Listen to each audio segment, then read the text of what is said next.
There may also be shoulder involvement. There might be TMJ or the jaw involvement. There may be headaches in terms of a symptom. There may just be the neck pain that we're dealing with. Hi everybody, I want to show you today what it looks like to assess or examine a person who has neck pain and what I do about it.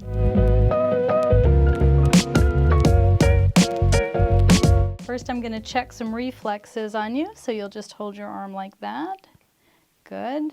And this is after, of course, I would have asked her a lot of questions about what makes her pain worse, when it first happened, and so on. And so we're finding that her reflexes are okay. We don't have to worry about that.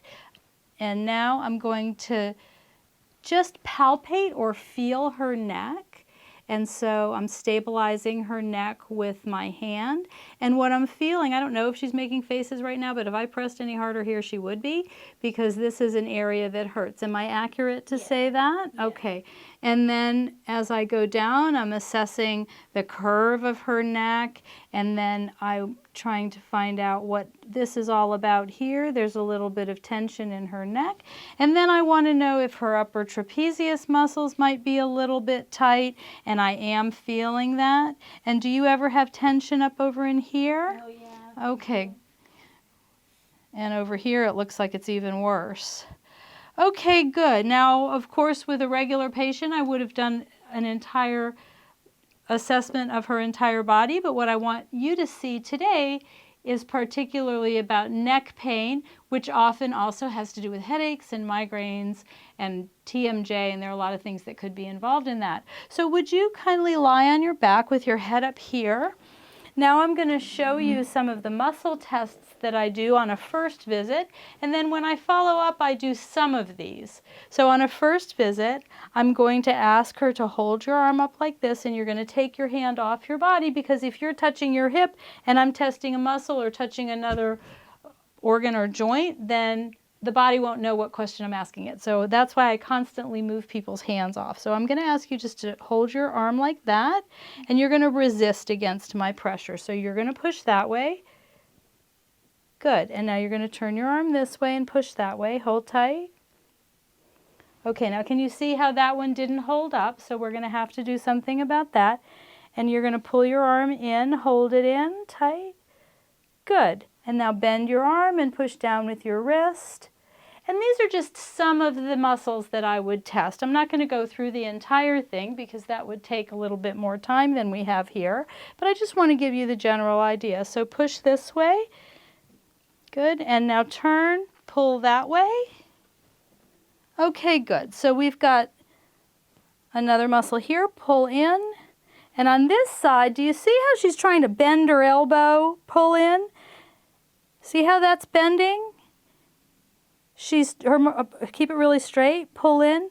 Her body is so smart, our bodies are so smart, and this one in particular is so smart that it knows how to access a muscle and make it work, but it's hard to fake me out.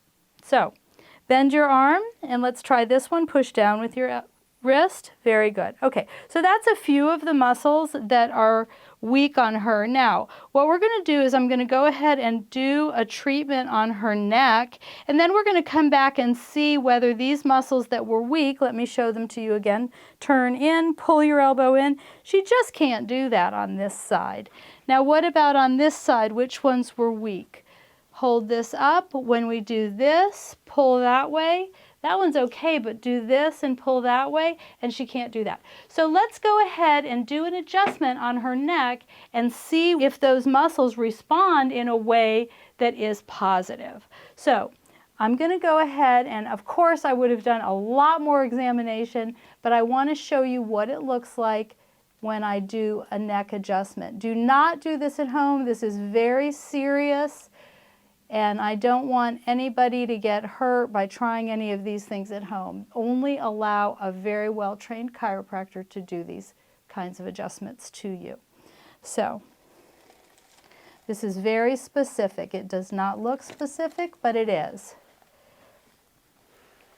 You can't see what I'm doing behind here. Okay? Now in my practice, I also do a cranial technique.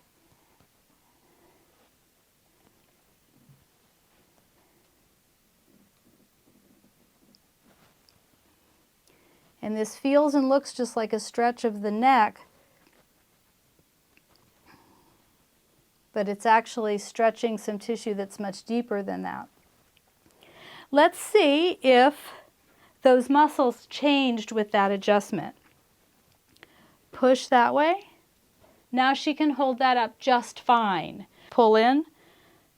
See, she's not trying to bend her arm to fake me out or to try to make her body work when it doesn't.